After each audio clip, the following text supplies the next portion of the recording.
अस्सलामुअलैकुम, आप देख रहे हैं समा। मैं हूं फराज अहमद और मैं हूं इरम ज़ईम। हेडलाइंस आपने जानी। खबरनामे में सबसे पहले बात करेंगे वज़ीर आज़म के बड़े बयान की। इमरान खान ने बलूचिस्तान के अस्करियत पसंदों को बातचीत की पेशकश कर दी। कहा जो पाकिस्तान का सोचेगा वो बलूचिस्तान का सोचेगा। मकामी अमायदीन से खिताब में वज़ीर आज़म ने कहा कि पहले भारत अस्करियत पसंदों को इस्तेमाल करता रहा है, मगर अब हालात मुख्तलिफ हैं। वज़ीर आज़म ने साबिक हुक्मरानों को भी तनकीद का निशाना बनाया। बलूचिस्तान के ऊपर इसलिए तवज्जो देंगे कि बलूचिस्तान जब उठेगा, जब बलूचिस्तान में अमन होगा, जब बलूचिस्तान के लोग ये समझेंगे कि हमारा भी पाकिस्तान। बलूचिस्तान के लोगों को कभी फिक्र नहीं हमें होनी चाहिए थी कि इंसर्जेंट्स आ गए हैं या ये जो तहरीक में लगे हुए हैं। मैं वैसे सोच रहा हूँ इनसे भी बात करने का। हो सकता है कि इनको पुराने जमाने में रंजे हों और इस्तेमाल भी हों, दूसरे मुल्कों से हिंदुस्तान इनको इस्तेमाल करे इंतशार फैलाने के लिए, लेकिन अब तो वो नहीं है हालात। एक नवाज शरीफ ने 24 लंदन में ट्रिप्स की अपने दौर में, एक दफा ऑफिशियल ट्रिप, 23 वो प्राइवेट ट्रिप्स करने गया लंदन। बलूचिस्तान तो मेरे ख्याल में वो 2 दफा भी नहीं आया। दूसरा आसिफ जरदारी, उसने 51 दुबई की ट्रिप्स की, मेरे ख्याल में एक दफा भी यहाँ नहीं आया होगा। उनके मकासद और थे, उन एरियाज को देखते थे, वो कैलकुलेट करते थे कि 5 साल में मैं ये इलाके, इधर मैं पैसा खर्च करूँ, इधर से मैं जीतूंगा, फिर वापस वजीर आजम बन जाऊँ। अगर कोई पाकिस्तान का सोचेगा वो जरूर बलूचिस्तान का सोचेगा। सीपैक के तहत अब तक 13 अरब डॉलर के 17 बड़े मंसूबे मुकम्मल हो गए हैं। 21 अरब डॉलर मालियत के मजीद 21 मंसूबों पर काम जारी है। फेज 2 के तहत रेलवे के अमल 1 समेत स्ट्रेटेजिक नौयत के 26 इजाफी मंसूबे भी पाइपलाइन में शामिल है। शकील अहमद रिपोर्ट करेंगे। पाक चीन राहदारी खुशहाली की जानिब सफर जारी। मंसूबे के फेज 2 का भी आगाज हो गया, जिसमें सनती और ज़राई शोबे में ताउन के अलावा रेलवे की अपग्रेडेशन का सबसे बड़ा ML1 मंसूबा भी शामिल है। 9.3 अरब डॉलर लागत के मेगा मंसूबे से मुसाफिर और माल बर्दारी सर्विस बेहतर होगी। लाखों अफराद को रोजगार भी मिलेगा। फेज 2 के तहत सरमायाकारी और बरामदात बढ़ाने के लिए मुल्क में 9 खुसूसी इक्तिसादी जोन्स कायम किए जा रहे हैं। Rashakai, Dhabeji, Bostan, Allama Iqbal industrial city Faisalabad, Islamabad model industrial zone और दीगर शामिल। गवादर इंटरनेशनल एयरपोर्ट और हवेलियां के करीब ड्राई पोर्ट भी तामीर होगा। कराची लाहौर मोटरवे, हवेलियां थाकोट और कराकरम हाईवे फेज 2 में शामिल। जोब से कचलाक, चित्राल शंदूर रोड की तकमील भी प्लान का हिस्सा। सूबाई दारुल हुकूमतों में सफरी सहूलियात बेहतर बनाने के लिए मुतअद्दिद दीगर मंसूबों को सीपैक फेज 2 में पाया तकमील तक पहुंचाया जाएगा। कराची सर्कुलर रेलवे को सीपैक फ्रेमवर्क में शामिल करने की मंजूरी दी जा चुकी है। Greater Peshawar region mass transit और कोयटा मास ट्रांजिट प्रोजेक्ट भी अहम हिस्सा। ऑरेंज लाइन लाहौर का मंसूबा पहले ही मुकम्मल हो चुका है। वफाकी वजीर असद उमर कहते हैं कि वजीर आज़म इमरान खान की सरबराही में आज जितना काम बलूचिस्तान में हो रहा है तारीख में कभी नहीं हुआ। गवादर में मीडिया से गुफ्तगू में बताया, गुज़श्ता रोज गवादर नॉर्थ फ्री जोन के इफ्तिताह के दौरान चीन से सरमायाकारों ने राबता किया। 1 अरब डॉलर से जायद के तरक्याती मंसूबे बताए। आज़म ने गवादर के दौरे के अंदर नॉर्थ फ्री जोन जिसका इनॉग्रेशन की है, जो गवादर का पहला फेज था उससे 35 गुना ज्यादा बड़ा ये इंडस्ट्रियल जोन है। तकरीब के अंदर हमें चीन से इन्वेस्टर्स ने भी ज्वाइन किया। 1 अरब डॉलर से ज्यादा की इन्वेस्टमेंट्स हैं जिनके बारे में उन्होंने अपने प्लान्स के बारे में बताया वजीर आजम को। नवंबर के अंदर बलूचिस्तान के इन अजला के लिए तारीखी पैकेज का ऐलान किया था। वो पैकेज जो तकरीबन 600 अरब रुपए से ज्यादा का पैकेज था, उससे 53 मंसूबे PSDP के अंदर शामिल कर लिए गए हैं। टोटल बलूचिस्तान के लिए 1200 अरब रुपए से ज्यादा के मंसूबे हैं। जैसा काम वज़ीर आज़म इमरान खान के होते हुए बलूचिस्तान के लिए किया जा रहा है, आज तक कभी तारीख में नहीं हुआ। साबिक वज़ीर आज़म शाहिद खाकान अब्बासी ने समा को तहलका खेज इंटरव्यू दिया। कहा शहबाज शरीफ को पांव पकड़ने की बात खुलेआम नहीं करनी चाहिए थी। एस्टैब्लिशमेंट के पास अब इमरान खान के अलावा चॉइस नहीं है। एस्टैब्लिशमेंट ने नवाज शरीफ की हुकूमत गिराई और इमरान खान की बचा रही है। के बावजूद हुकूमतें जाती रही। कौन सी की? मियां साहब की 2 जी, वो तो एस्टेब्लिशमेंट का रोल है ना, वो पार्लियामेंट के अंदर से तो नहीं हुआ। आज एस्टेब्लिशमेंट हाथ हटा दे, ये हुकूमत तो बर्तरी लूज कर चुकी है। जब उनके पास चॉइसेस होती हैं तो वो हुकूमत के खिलाफ भी हो सकते हैं, हुकूमत के साथ भी हो सकते हैं। आज चॉइस नहीं है, आज सौदा है, खरीदने वाला कोई नहीं। हम चॉइस बनना नहीं चाहते, हम सौदा करके इक़्तिदार में नहीं आना चाहते। मेरी जमात में कोई इख्तलाफ राय है तो मैं उसको हल कर लूंगा, वो मेरा मसला है। अगर राना तनवीर साहब को क्लैरिटी नहीं है, मैं हाजिर हूँ, मैं उनकी पार्टी का सीनियर वाइस प्रेसिडेंट हूँ, मेरे वजीर भी नहीं है, मुझसे पूछ लें। शहबाज साहब जज्बात में उन्होंने टीवी पर वो बात कर दी जो शायद हमें पब्लिकली नहीं करनी चाहिए थी। झूठ तो बोलना नहीं चाहिए, लेकिन सारा सच बोलना भी लाजमी नहीं होता। सच बिल्कुल बोलना चाहिए, लेकिन बहुत सी बातें पब्लिकली नहीं करनी चाहिए। उन्होंने उसको बेहतर समझा। शहबाज साहब की तरफ से हाथ जोड़ता हूँ आपको कि उनसे गलती हो गई है, इस बात को छोड़ें। नून लीग का बयानिया है या कोई मुअम्मा? कौन समझा है, कौन समझाएगा? पार्टी के सीनियर रहनुमा उलझने लगे। शाहिद खाकान ने राना तनवीर को बयानिया समझाने की पेशकश कर दी। राना तनवीर ने क्या जवाब दिया, आइए देखते हैं। तो मैंने जो कहा था मैं बिल्कुल सही कहा था। मैंने शाहिद साहब को अगर मेरी बात समझ में नहीं तो वो मुझसे पूछने आ गए। तो शहबाज शरीफ साहब का जो बयान है वो आपके हाल में ठीक था? ये तो समझ आ गई है ना कि शायद को अगर समझ नहीं आई शायद साहबान को, शायद खाकान को, तो मुझसे पूछ ले कि मैंने कहा था, उनको समझ आ जाएगी बड़ी अच्छी तरह। तो मियां शहबाज शरीफ ने जो बयान दिया था वो दुरुस्त? शहबाज साहब का जो मैं समझता हूँ उन्होंने एहतरामन बात की थी उनका, क्योंकि वो भाइयों की तरह उनका मसला है। एक भाइयों नहीं मतलब बाप की तरह उनको समझते हैं, बेहद एहतराम करते हैं। वो समझते हैं कि अगर कोई चीज़ ऐसी हुई तो वो मेरा हाल वो एक सिंबॉलिक बात उन्होंने की। अगर शायद कोई इसकी भी समझ नहीं आई तो समझना चाहिए। इम्तिहान लेने वाले फेल, मामला जानिए कुछ ही देर में। न्यूयॉर्क में जायदाद कैसे बनाई? आसिफ अली जरदारी ने नैब के सवालनामे का जवाब देने के लिए 1 माह की मोहलत मांग ली। नैब को मुकम्मल ताउन की यकीन दहानी भी करा दी है। बात कर लेते हैं सुहेल रशीद से। सुहेल, आगाह कीजिएगा इस बारे में। देखिए, आसिफ अली जरदारी को जो उनके न्यूयॉर्क में मुबैना प्रॉपर्टी है उस पर सवालनामा नैब की जानिब से भेजा गया है, जिस पर आसिफ अली जरदारी का ये मौक़िफ़ सामने आया था कि वो नैब से मोहलत मांग रहे हैं और अब नैब को उनका तहरीरी जवाब उनकी कानूनी टीम की जानिब से मौसूल हुआ है, जिसमें 1 माह का वक्त मांगा गया है कि न्यूयॉर्क में अगर कोई प्रॉपर्टी है तो उससे मुताबिक दस्तावेजात और मालूमात हासिल करके जो नैब को जवाब जमा करवाया जा सकता है। साथ ही आसिफ अली जरदारी की जानिब से नैब रावलपिंडी को मुकम्मल ताउन की यकीन दहानी कराते हुए ये कहा गया है कि साबिक सदर तमाम इदारों और अदालतों का एहतराम करते हैं और वो मुकम्मल ताउन भी करेंगे, लेकिन फिलहाल उनको 1 माह का वक्त इस सवालाना का जवाब देने के लिए चाहिए। आसिफ अली जरदारी की आज इसी केस में दरखास्त जमानत भी इस्लामाबाद हाई कोर्ट में समाअत के लिए मुकर्रर है, जिस पर कुछ देर बाद समाअत होगी। बहुत शुक्रिया सुहेल रशीद आपका। आज़ाद कश्मीर के अवाम की ताकत से हुकूमत बनाएंगे, चोर दरवाजे से इक़्तिदार में आने पर यकीन नहीं रखते। बिलावल भुट्टो ने आज़ाद कश्मीर के जलसे में एक ही तीर से 2 शिकार कर दिए। कहा, जियाले मोदी की आंखों में आंखें डालकर बात करते हैं, ना उसे अपनी शादियों में बुलाते हैं और ना ही उसकी इंतखाबी कामयाबी के लिए दुआ करते हैं। आज़ाद कश्मीर के अवाम इस्लामाबाद और मुजफ्फराबाद में कठपुतली हुकूमत नहीं चाहते। आजाद कश्मीर के अवाम के ताकत पे हुकूमत बनाएंगे। आप हमारा मुकाबला करना चाहते हैं तो वोट का मुकाबला करो, इलेक्शन का मुकाबला करो।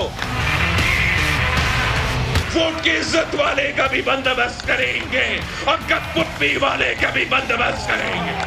ये वो जियाले हैं जो मोदी के आंखों में आंखें डालकर जवाब देते हैं। ये जियाले हैं, ये अपने शादियों पे मोदी को दावत नहीं देते हैं।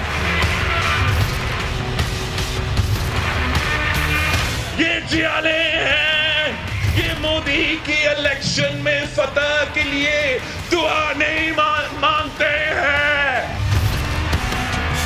आजाद कश्मीर को के अवाम पीपल्स पार्टी के साथ है। वो ना मुजफ्फराबाद में कठपुतली चाहते हैं, ना इस्लामाबाद में कठपुतली चाहते हैं।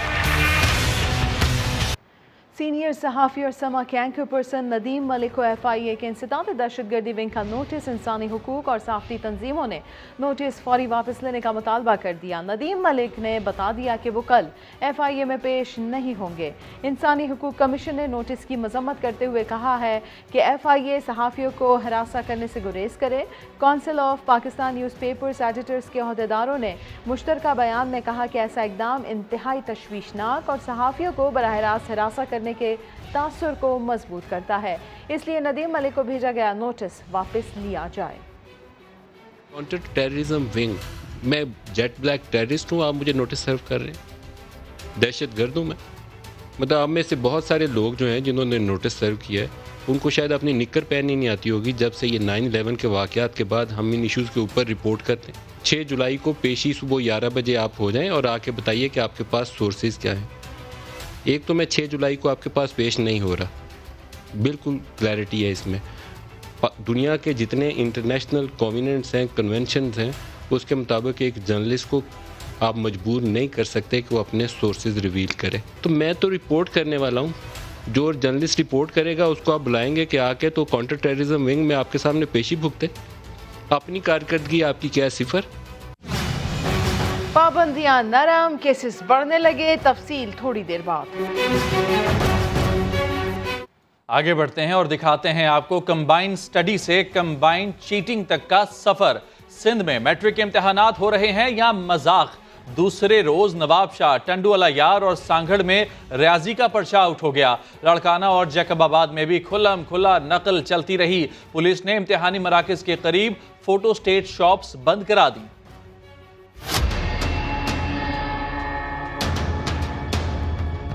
इम्तिहान होता रहा और नकल चलती रही।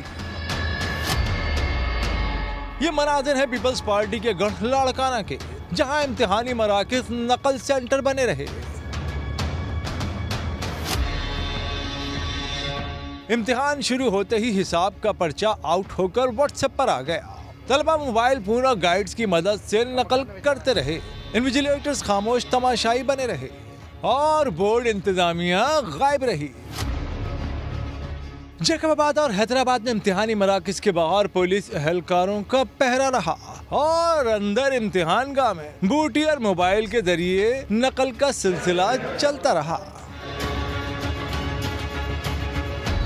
नवाबशाह, टंडोवाला यार, गोटकी और सांगड़ में भी हिसाब का पर्चा आउट होकर व्हाट्सएप पर वायरल हो गया।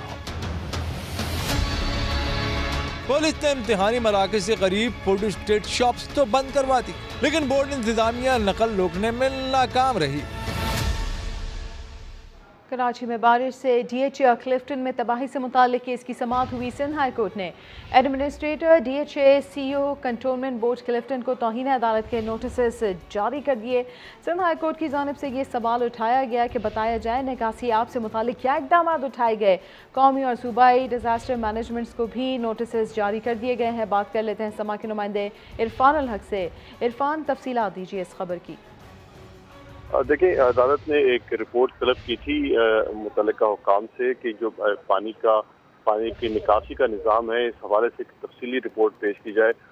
रिपोर्ट पेश न की गई। इस हवाले से डीएचए हुकाम के खिलाफ तौहीन अदालत की दरख्वास्त दायर की गई थी, जिसमें कहा गया था कि अदालती हुक्म के बावजूद ताहाल ये रिपोर्ट अदालत में पेश नहीं की गई है और ये मनसूबा नहीं बताया गया है कि अगर मुझको अगली बरसात होगी, जो मानसून की बारिशें होंगी, उसमें किस तरह पानी की निकासी की जाएगी।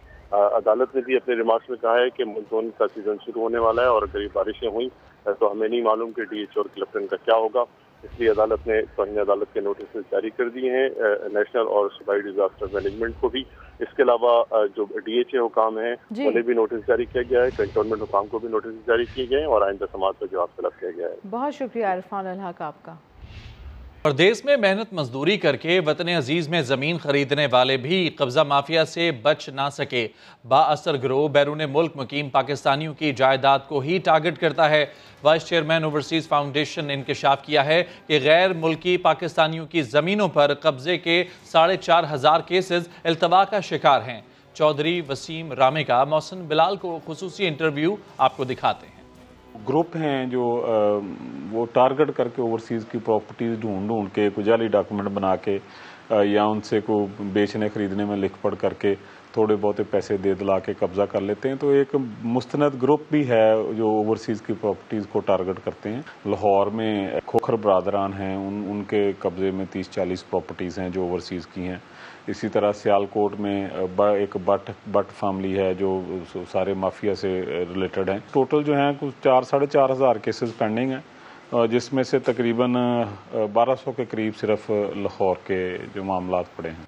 मौजूदा हुकूमत के 2 बरसों में पाकिस्तान रेलवे की कौन सी कीमती ज़मीनों पर कब्जे हुए और सरकार ने किस तरह कब्जा छुड़ाया, रिपोर्ट कर रहे हैं लाहौर से दानियाल सत्तार। जमीन के डाकू हर जगह हैं सरगर्म। 2 साल में 4 अरब रुपए से ज्यादा मालियत की सरकारी जमीन हथिया ली। रेलवे अदादो शुमार के मुताबिक गुज़िश्ता साल के 6 माह में सिर्फ लाहौर में 81 कनाल से ज्यादा जमीन पर कब्जा हुआ, जिसको वागजार कराने के लिए हैवी मशीनरी और फोर्स इस्तेमाल की गई। सियालकोट में 75 करोड़ से ज्यादा मालियत की दुकानों पर जमीन के डाकू काबिज हुए। मुल्तान और रावलपिंडी में 440 कनाल अराजी पर कब्जा माफिया आन बैठा, जिसकी रिकवरी के लिए सरकार को हरकत में आना पड़ा। मौजूदा वजीर साहब ने ज़्यादा इस पे फोकस किया हुआ है कि जो जितनी भी ज़्यादा इंक्रोचमेंट्स हमारी हुई है उनको वागुजार कराए, और उस सिलसिले में हमने काफ़ी सारे ऑपरेशन किए हैं और जो जारी है हमारे कंटिन्यूसली हर मंथ एक एंटी इंक्रोचमेंट ऑपरेशन जो एक स्केड्यूल है वो निकलता है। हमारा अपना जो अमला होता है अगर वो उसमें विजिलेंट हो और ख़ुद इन्वॉल्व ना हो या उनको फैसिलिटेट न करे तो इतने आराम से कब्जा नहीं होता। कब्जा माफिया की कार्रवाइयाँ यहीं खत्म नहीं होती। रवां साल पंजाब में 1 अरब से ज्यादा मालियत की जमीनों को हथियाया गया। लाहौर, ओकाड़ा और सांगला हिल में 10 कनाल जमीन, 125 दुकानें और 5 कनाल ज़रूरी जमीन पर काफी अरसे कब्जा रहा। सरकारी जमीनों पर कब्जे की सूरत हाल देखकर आम आवाम परेशान है कि अगर उनकी जिंदगी भर की जमा पूंजी पर इस तरह कोई काबिज हो गया तो उसका अजाला कौन करेगा। कैमरामैन मोहसिन इकबाल के साथ दानियाल सत्तार, समान लाहौर। लाहौर में रावी रोड के रहायशी गंदगी और आलूदगी से परेशान हैं। आवारा कुत्तों की बहुतात ने अलग जिंदगी को अजीरन बना रखा है। मेरा नाम फरहान विलायत है और मैं रावी रोड का रहायशी हूँ।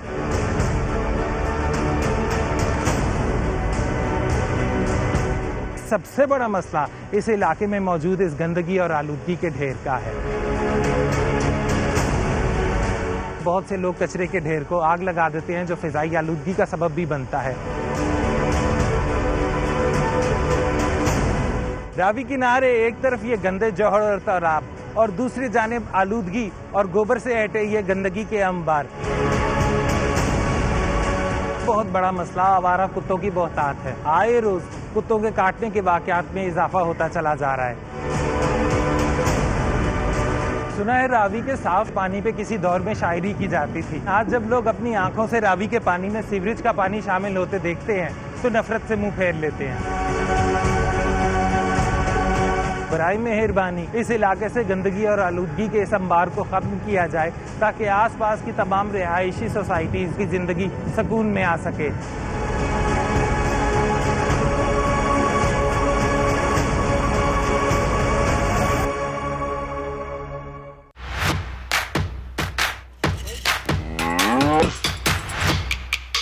मंडी में बड़ा, घर लाते ही छोटा, ये मेरे जानवर को क्या हो गया? क्या हो गया? खल, भूसी, कुट्टी, जानवर को क्या खिलाऊं? मोटा कैसे बनाऊं? 2, 4, 6 दांत का चक्कर। मंडी लवर्स को लुटने से बचाएंगे, हर रात से पर्दा उठाएंगे।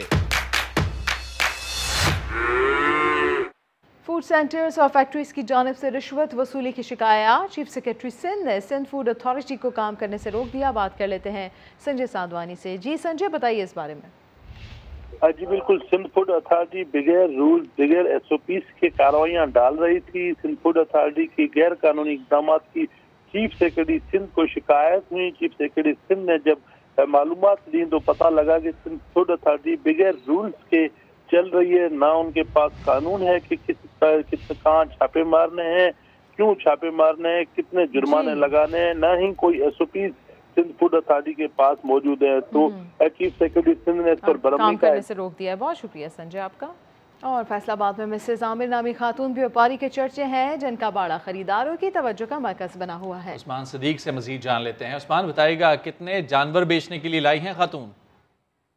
जी बिल्कुल, एक नहीं दो नहीं बल्कि पूरे 46 बछड़ों के साथ फैसलाबाद की न्यामुआना मंडी में एंट्री मारी है वाहद खतून व्यापारी ने।